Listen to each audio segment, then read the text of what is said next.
মমতা বন্দ্যোপাধ্যায় অবস্থান যদি ৬ তারিখ থেকে করেন, তাহলেও আমি বলব এটা আত্মঘাতী সিদ্ধান্ত। ধর্ণা মঞ্চে আলো করে বসে থাকতে দেখে মানুষ খুব উল্লসিত বোধ করবে আর খুব আহা হু করবে, সেরকম দিন আর পশ্চিমবঙ্গে নেই। লোকের মনে ২-৩টে প্রশ্ন আছে। ১, ভোট হবে দাদা? জানি না কেন মনে হচ্ছে তাদের।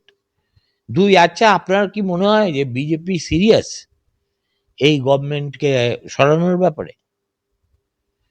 তারপরে ৩ নম্বর হচ্ছে, দাদা ভোট হতে পারে কিন্তু আমরা কি ভোট দিতে পারবো? দুর্নীতি নিয়ে মানুষ দুর্নীতির কারণে কোনো রাজনীতিবিদকে শাস্তি দেবে না, এবং এটাই হচ্ছে ট্র্যাজেডি। কিচ্ছু করতে হবে না বিজেপিকে যদি এই কত ১৫ না ১৬ তারিখে ব্রিগেড প্যারেড গ্রাউন্ডে নরেন্দ্র মোদী, তাহলে কিন্তু খেলা অনেকখানি ঘুরে যাবে। মমতার খেলায় বধ করতে গেলে কি করতে হয়? গতবার ২৪-এ ইলেকশনে যারা কেন্দ্রীয় বাহিনীরা এসছিল, তারা সবাই ইভিজায় ছিল। ঠিক আছে? তাদের তো ইভিজায় থাকার কথা না, তাদের থাকার কথা প্রাথমিক স্কুলে। তার মানে কি? প্রথমেই এদেরকে এমন খাতির করা শুরু করো যেন এরা প্রত্যেকেই একটা প্রসপেক্টিভ জামাই। এর চাইতে টিএন সেশনের আমলে যখন ভোট হয়েছিল, তখন জ্যোতিবাবুও আজকে টিএমসি যা করছে, সেদিনকে সিপিএম এতটা না করলেও কাছাকাছি করেছিল। এবং যেহেতু জ্যোতিবাবুর মতো মানুষ ছিলেন, তিনিও বলেছিলেন যে session is like a mad dog, এতটাই খচে গেছিলেন। কিন্তু টিএন সেশন একটাই হয়। আজ পর্যন্ত বোধহয় দিল্লির কেন্দ্রীয় নির্বাচন কমিশন বুঝেই উঠতে পারেনি যে পশ্চিমবঙ্গের সঙ্গে ভারতবর্ষের বাকি কোনো রাজ্যের তুলনা চলে না। এখন মুখ্যমন্ত্রী মমতা বন্দ্যোপাধ্যায় বলছেন যে ৬ তারিখ থেকে তিনি ধর্নায় বসবেন। আমি আপনার কাছে এটা প্রশ্ন করতে চাইছি যে মুখ্যমন্ত্রী ঠিক কি জন্য বসবেন, কি বলেছেন ওনার ঘোষিত? ওনার বক্তব্য হচ্ছে গিয়ে সাধারণ মানুষের এই যে আজকে সাধারণ মানুষ এসআইআর নিয়ে এতখানি সমস্যার মধ্যে পড়ছেন, এত নাম বাদ যাচ্ছে, এটার প্রতিবাদের জন্য উনি ধর্নায় বসবেন ৬ তারিখ থেকে। এখন প্রশ্নটা এইটা যে মুখ্যমন্ত্রী হয়ে তিনি ধর্নায় বসতে চাইছেন। করবেন না করবেন না? ধর্নায় বসবেন বলেছেন। কতদিন? কতদিন তা এখনো ঠিক নয়। ৬ তারিখ থেকে বসবেন মেট্রো জানেন। না, আমার কথা হচ্ছে যে মমতা বন্দ্যোপাধ্যায় এখন, তার একটা স্ক্রিপ্ট আছে। তিনি সেই স্ক্রিপ্টের যে তাস এতদিন খেলেছেন, কোনোটাই না মানে সেইভাবে ওকে ডিভিডেন্ড দেননি। মমতাকে আক্রমণ করবে এই জমানায় এরকম কোনো লোক নেই। সিপিএম জমানা থাকলে বলতে পারতো যে মেরে আমার পাকস্থলী ফাটিয়ে দিয়েছে, কিংবা আমার শরীরের, বলে না যে আমার শরীরের সব জায়গা ভাঙা, আমার যাই হোক হাসি পায়। আর ওই নাটকগুলো আর কেউ বিশ্বাস করে না। মমতা বন্দ্যোপাধ্যায় অবস্থান যদি ৬ তারিখ থেকে করেন, তাহলেও আমি বলবো এটা আত্মঘাতী সিদ্ধান্ত। মমতা যদি মনে করেন যে তাঁকে ধর্ণা মঞ্চে আলো করে বসে থাকতে দেখে মানুষ খুব উল্লসিত বোধ করবে আর খুব আহা হু করবে, সেরকম দিন আর পশ্চিমবঙ্গে নেই। যদি ওই ২১ দিন তিনি যে দিনে অনশন রাতে ভোজন এটা করেছিলেন, সেটা ছিল সিঙ্গুর ইস্যুকে কেন্দ্র করে। তার সঙ্গে অনেক অনিচ্ছুক কৃষকের ভবিষ্যৎ জড়িত ছিল। It turned into an all India issue. এবং যেহেতু মমতা বন্দ্যোপাধ্যায়ের ২০০৬ সালে আর আজকে এটা ২০২৬, ২০ বছর আগে মমতার যে ক্যারিজমা ছিল এবং বিশ্বাসযোগ্যতা ছিল কেন্দ্রীয় নেতৃত্বের কাছেও, সেটা আজকে কিছু নেই। আমার ধারণা আজকে যদি গোপালকৃষ্ণ গান্ধী রাজ্যপাল হতেন, তাহলে সম্ভবত তিনি নন্দীগ্রামের ক্ষেত্রে যা করেছিলেন তার চাইতে ১০০ গুণ কড়া অন্তত প্রকাশ্যে চিঠি চাপাটি দিতেন। আমাদের এই যে একজন আছেন ব্ল্যাক ডায়মন্ড বসে আছেন, যেমন ইলেকশন কমিশন, হ্যাঁ, একে রামে রক্ষা নেই, সুগ্রীব দোসর। সুতরাং সবকিছু দেখে খুব একটা যে হাওয়া গরম হয়ে গেছে, আর আমি নিজেও তো ঘুরে এলাম, এখনো পর্যন্ত যা কিছু ভোট সেটা কলকাতার মিডিয়ায় হচ্ছে, ঠিক আছে? আমি 582 কিলোমিটার গাড়ি চালিয়ে গেছি, থামতে থামতে গেছি, লোকজনের সঙ্গে কথা বলেছি, আসলে তো আমি রিপোর্টার। কোথাও কোনো উত্তাপ নেই ভোট নিয়ে। সুতরাং এবং কবে ভোট হবে, আদৌ ভোট হবে কিনা, লোকের মনে দু তিনটে প্রশ্ন আছে। এক, ভোট হবে দাদা? জানি না কেন মনে হচ্ছে তাদের। দুই, আচ্ছা আপনার কি মনে হয় যে বিজেপি সিরিয়াস এই গভর্নমেন্টকে সরানোর ব্যাপারে? তারপরে 3 নম্বর হচ্ছে, দাদা ভোট হতে পারে কিন্তু আমরা কি ভোট দিতে পারবো? সুতরাং গরিব মানুষের প্রশ্ন কিন্তু সম্পূর্ণ আলাদা। তারা এইসব তোদের ইউটিউবাররা কি বললো আর এখানকার মিডিয়া থেকে কি বলছে তা নিয়ে আদৌ প্রভাবিত কেউ দেখেই না, খবরের কাগজ কেউ পড়ে না। আমি যখন ফিরলাম তখন দেখলাম 4টের সময় আমার ট্রেন এসে থেমেছে। বহু বহু বহু বছর পরে ওই সময়ে যখন তখনও মানে সূর্যের কিরণও ওঠেনি, আমি ওই সময় শিয়ালদা হাওড়ায় অসংখ্যবার গিয়েছি। ওই জায়গাটা না কাগজের গন্ধে আর কাগজের মানে মাটিতে ফেলে রেখে ম ম করত। আমি অবাক হয়ে দেখলাম শুধু একটা গাড়ি, সেই গাড়ি থেকে কতগুলো বান্ডিল। আমার বউকে বললাম দাঁড়াও তো একটু, এবং দেখলাম অধিকাংশই আনন্দবাজার পত্রিকা। আমি দেখে আমি থ মেরে গেলাম। যে শিয়ালদা স্টেশনে ভোর 3টে 4টে থেকে হকার আর ডিস্ট্রিবিউটারদের ভিড় ঠেলে এগোনো যেত না, এখন সেখানে শুধু বিহারি ট্যাক্সি ড্রাইভারদের ভিড় ঠেলতে হয়। টাকা হচ্ছে, কেউ বলছে আমি নিয়ে যাবো, আমি কত 700 টাকা, কেউ বলছে 800 টাকা, কেউ বলছে 1000 টাকা। আর সব মুস্কো মুস্কো লোক, বুঝেছিস তো? মানে আমার মতো ক্ষীণতনু বৃদ্ধ পক্ষে তাদেরকে ফিজিক্যালি রেজিস্ট করাও কঠিন, কিন্তু আমি যেহেতু কায়দা কানুন জানি, ফলে আমি বেরিয়ে এসেছি। কিন্তু খবরের কাগজের দিন যে শেষ হয়ে গেছে সেটা বোঝার জন্য ভোরবেলা একবার শিয়ালদা অথবা হাওড়ায় যাওয়াটাই যথেষ্ট। আরেকটা বিষয় যে মমতা বন্দ্যোপাধ্যায় বা তার মন্ত্রিসভার যে সমস্ত মন্ত্রীরা রয়েছেন তারা কিন্তু একাধিক ইস্যুতে, দুর্নীতি ইস্যুতে জেলে গেছেন, জেল থেকে বেলে বাইরে রয়েছেন। এই ব্যাপারগুলো সাধারণ মানুষ দেখছে। তো এখন প্রশ্নটা এইখানে যে মমতা বন্দ্যোপাধ্যায়ের এই যে ঘটনা পরপর তার দলের উপরে যে দুর্নীতিগ্রস্ত বলে একটা ছাপ লেগে গেছে, সেটা ভোটে কতটা প্রভাব ফেলবে? মানে তৃণমূলের যে গ্রহণযোগ্যতা আগে ছিল সেটা কি আদৌ এখন আর আছে? যেটা মনে হয়, আগের এই প্রশ্নটা তুই আগের বারও আমায় করেছিলি, আমি আগের বার যা উত্তর দিয়েছি এখনো দিচ্ছি। দুর্নীতি নিয়ে মানুষ, দুর্নীতির কারণে কোনো রাজনীতিবিদকে শাস্তি দেবে না, এবং এটাই হচ্ছে ট্র্যাজেডি। যখন একটা সমাজ তার বেসিক মূল্যবোধ হারিয়ে ফেলে, বেসিক মূল্যবোধ বলতে কোনটা ঠিক কোনটা বেঠিক, কোনটা সৎ কোনটা অসৎ, কোনটা নীতি কোনটা দুর্নীতি।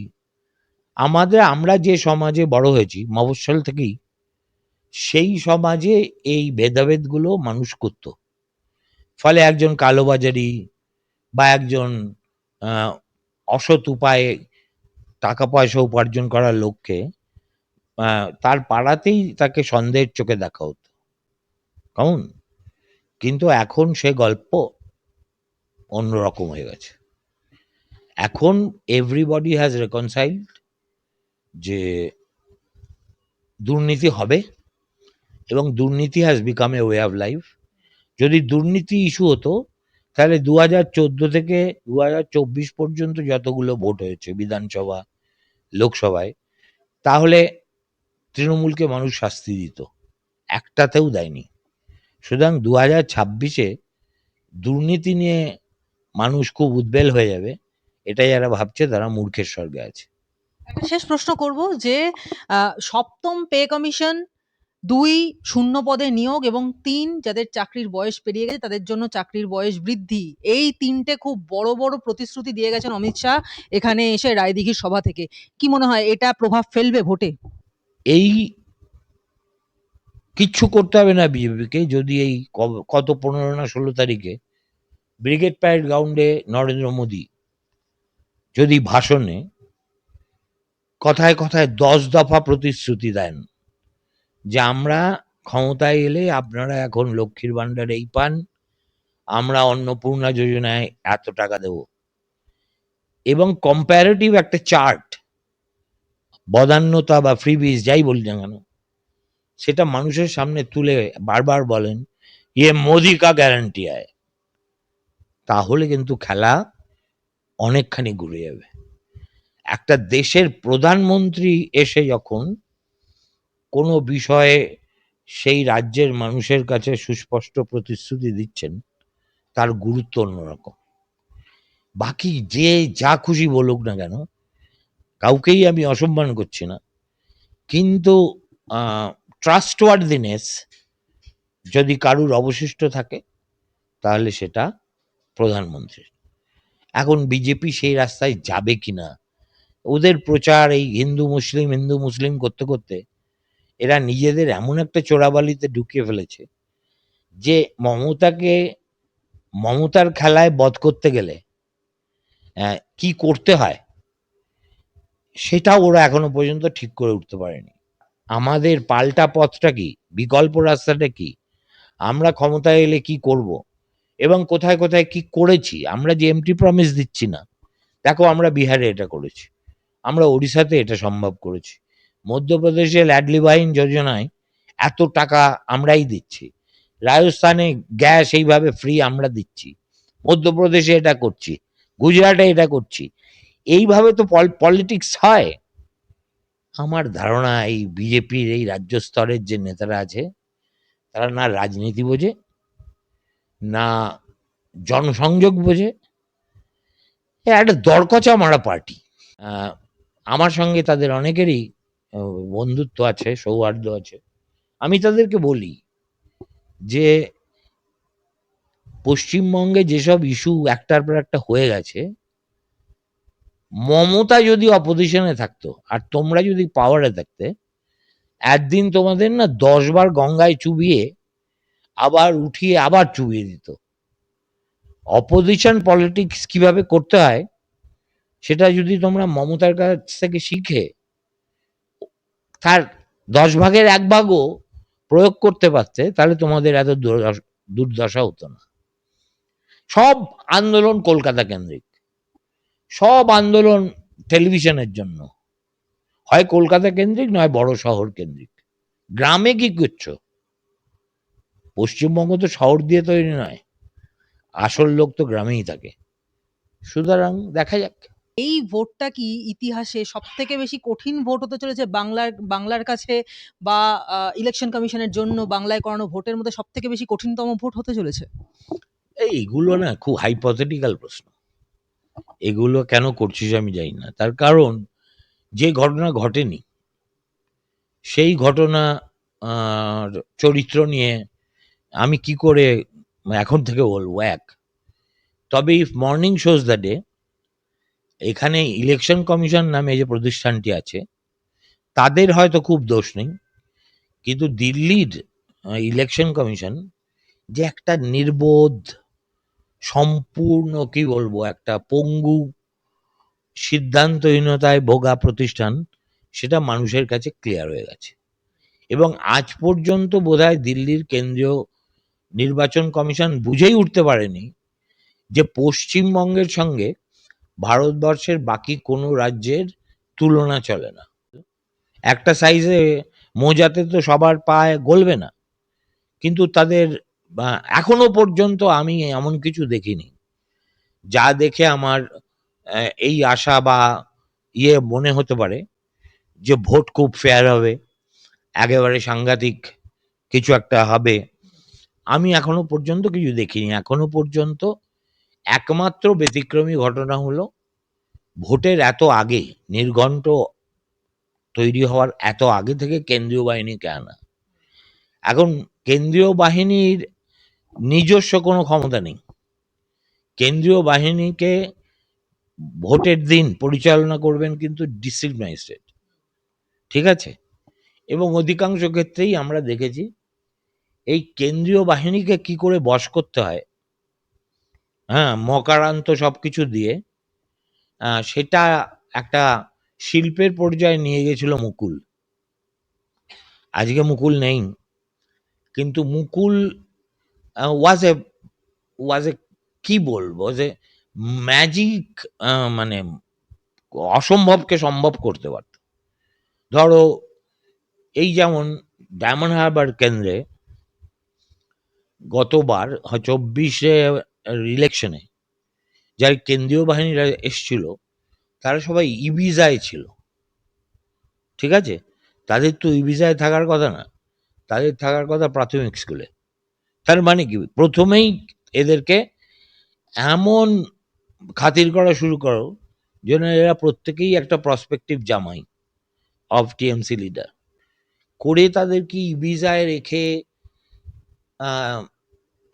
যা খেতে চাই তাই খেয়েছে, যা পানীয় চাই তাই পেয়েছে, যা অর্থ চাই তাই পেয়েছে। এই যদি অ্যাটিটিউড হয়ে যায়, এবং তারপরে ডিএম বলে হয়তো গন্ডগোল হচ্ছে দক্ষিণে, ডিএম বলল তোমরা উত্তরে যাও, সেখানে গিয়ে দেখলো সব স্বাভাবিক, ফিরে এসে রিপোর্ট করলো এভরিথিং স্বাভাবিক, অথচ যা হবার দক্ষিণে হয়ে গেছে। আর নির্বাচন কমিশন সেই রিপোর্টের বেসে বলে দিল this election was free and fair, কোথাও কোনো অশান্তি হয়নি, এই হয়নি সেই হয়নি।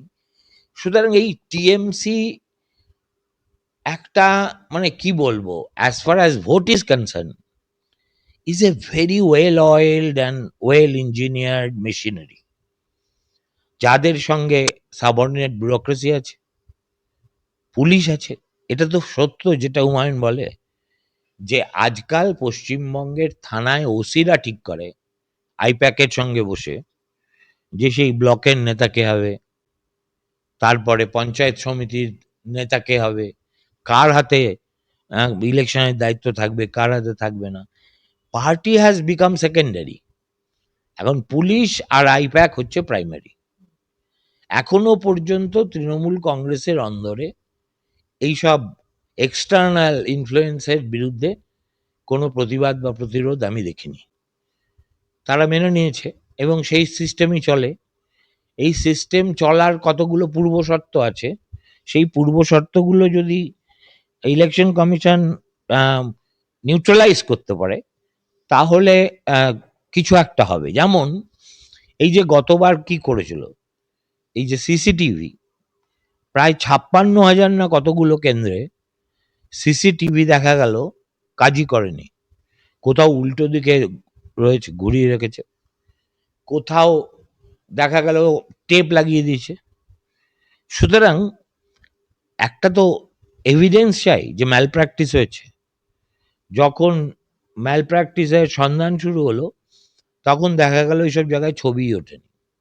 এবং এর পিছনে পরিকল্পিত ব্যাপারটা কি, যে সংস্থা এর বরাত পেয়েছিল সেই সংস্থার সঙ্গে তৃণমূল কংগ্রেসের একজন প্রভাবশালী সংখ্যালঘু নেতার গভীর সম্পর্ক আছে, এবং ওই উত্তর 24 পরগনার কোনো একটা জায়গার, যার বিরুদ্ধে তো মনোজ অগ্রওয়াল দায়িত্ব নিয়েই তার তো কিছু টাকা প্রাপ্য ছিল, সেগুলো ফ্রিজ করে দিয়েছে, করে দিয়ে বলেছে কেন এই ঘটনাগুলো ঘটেছে তার কৈফিয়ত আপনাকে দিতে হবে আগে।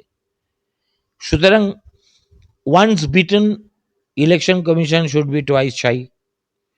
এবার যাতে সেই ঘটনা না ঘটে, অর্থাৎ সিসিটিভি অকেজো হয়ে থাকে, সেটা দেখা তাদের কর্তব্য। সিসিটিভি বসলো ভিতরে, সিসিটিভি বসলো কেন্দ্রের বাইরে, কেন্দ্রীয় বাহিনী একেবারে বুথের ভিতরে থাকলো, তাহলে কি অ্যাভয়েড করা যাবে? তাহলে বুথের দখলদারি হয়তো অ্যাভয়েড করা যাবে, কিন্তু ভোটটা তো হয় তার 48 ঘন্টা আগে। বাইক বাহিনী গিয়ে যেসব জায়গায় ওরা জানে যে বিজেপির ভোটার আছে, কংগ্রেসের আছে, লেফটের আছে, তাদেরকে এমন চমকায়, কিছু লোককে চমকায়, কিছু লোকের কাছ থেকে ভোটার আইডি কেড়ে নেয় যে আপনাকে ভোট দিয়ে যেতে হবে না, কিছু জায়গায় বলে বাড়ি থেকেই বেরোবেন না। এইভাবে একটা অর্গানাইজড ক্রিমিনাল গ্যাং যেভাবে অপারেট করে, টিএমসি ঠিক সেইভাবে অপারেট করার চেষ্টা করে। মানে যাকে বলে না, আমরা বলি যে এই যে বাইরে থেকে পুলিশ এসছে, কেন এসছে? এলাকা ডমিনেট করতে। আরে বাবা, এলাকা ডমিনেট যারা করে 12 মাস 30 দিন, তারা ঘাপটি মেরে বসে আছে। যেদিনকে ভোট হবে তার 48 ঘন্টা আগে তারা এমন ত্রাহি মধুসূদন অবস্থা সৃষ্টি করবে, এবং সাধারণ মানুষ জানে যে কেন্দ্রীয় বাহিনী আজ আছে কাল চলে যাবে। সুতরাং আমি যদি বেশি বিপ্লব করতে যাই, যে শখের প্রাণ গড়ের মাঠ আমার, কি যে হবে কেউ তা বলতে পারে না। সুতরাং অনেক ব্যাপার আছে এখানে, ইঞ্চিতে ইঞ্চিতে প্রতিবাদ প্রতিরোধ এবং নতুন ধরনের প্রতিবাদ প্রতিরোধের সম্মুখীন হতে হবে নির্বাচন কমিশন। সেই ক্ষমতা কতটা নির্বাচন কমিশনের আছে সে সম্পর্কে আমি ঘোরতর সন্দিহান। এটাকে এর চাইতে টিএন সেশনের আমলে যখন ভোট হয়েছিল, তখন জ্যোতিবাবুও আজকে টিএমসি যা করছে, সেদিনকে সিপিএম এতটা না করলেও কাছাকাছি করেছিল। এবং যেহেতু জ্যোতিবাবুর মতো মানুষ ছিলেন, তিনিও বলেছিলেন যে session is like a mad dog, এতটাই খচে গেছিলেন। কিন্তু টিএন সেশন একটাই হয়, টিএন সেশন দুবার হবে না। টিএন সেশন কংগ্রেসের ঘরের লোক, কংগ্রেসের পরবর্তীকালে এল কে আডবাণীর বিরুদ্ধে দাঁড়িয়েছে গান্ধীনগরে, কিন্তু কংগ্রেস ফংগ্রেস কাউকে মানেনি। when he sat in that chair, his motto was, I will uphold the constitution, uphold the power that has been bestowed on me by representation of people's act, সুতরাং তোমরা এখন তফাৎ যাও। আর যে ট্যাফু করেছে তার বিরুদ্ধেই ব্যবস্থা নিয়েছে। এই জ্ঞানেশ কুমার না এর নাম তো আমি ঢ্যাঁড়স কুমার দিয়েছি, এবং খুব ভেবে চিন্তেই দিয়েছি। এই লোকটা কি করে, কি বলে, এতদিন ধরে এত ঝামেলা হচ্ছে বাংলায়, আজ পর্যন্ত ফুল বেঞ্চে এলো না। তার মানে কি, যে কমান্ডার সেনাবাহিনীর, যেখানে যুদ্ধ হচ্ছে সেখানে থাকে না, সেখানে তার সোলজারদের মনোবল কেমন হবে? সুতরাং শুনছি নাকি 15 না 16 তারিখে বাবু আসবেন। এখন থেকে তা শাঁখ উলুধ্বনি তার ব্যবস্থা কি করছে আমি জানি না, কিন্তু this is a hopeless commission, এবং I have no faith. In fact এই যে এত অকারণ জটিলতা এরা সৃষ্টি করলো, largely because of the ineptness of central election commission. এত মানুষকে ডেকে শুনানির লাইনে দাঁড় করানোর কোনো প্রয়োজনই ছিল না। এখন এর ফলে BJP will be in trouble. তার কারণ মানুষের এই হ্যারাসমেন্ট মানুষ কিন্তু মনে রাখবে। ফলে যে লোকটা হয়তো মনে মনে টিএমসির খুব কট্টর বিরোধী ছিল, সেইভাবে হেনস্থা হতে দেখে ভাবতেই পারে যে এদেরকে ভোট দেওয়াই নেই। এরা আমাদের যা করেছে, 80 বছরের 90 বছরের লোককে বাইরে টেনে এনেছে, মানুষকে ঘন্টার পর ঘন্টা দাঁড় করিয়ে রেখেছে, এবং কোনো নির্বিচারে, এবং গোটা ব্যবস্থাটা এত অমানবিক ছিল যে সেটা দেখে যে কোনো আনবায়াস লোক উইল বি টোটালি অ্যাগাস্ট।